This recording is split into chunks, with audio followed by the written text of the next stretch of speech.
Hello বন্ধুরা, এই যে এটা আমার পুচু বুড়ি। ওর বোন আর মা ওকে খুব মারছে।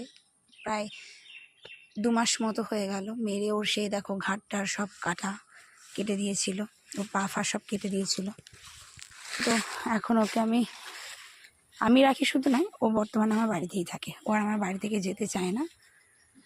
ওই বেরোয় বলতে একটু ঘুরতে বেরোয় 5-10 মিনিট কি আধ ঘন্টার জন্য, ব্যাস এইটুকুই। ওকে রিসেন্ট আমি ভ্যাকসিন করিয়েছি, ওই DHPPIL4 ওই ভ্যাকসিনটা। ডগের ভ্যাকসিনেশন নিয়ে আমার কোনো আইডিয়া নেই, কারণ আমি কোনোদিনও ভ্যাকসিনেশন করাইনি। রাস্তার মানে পাড়ার কুকুরগুলো আমার কাছে আসে, খায় দায় চলে যায়, এইটুকুই। তো ডক্টরের সাথে কনসাল্ট করলাম, তো উনি ভ্যাকসিনটা বললেন 21 দিন পরে আবার র্যাবিস ভ্যাকসিনটা দিয়ে যাবেন।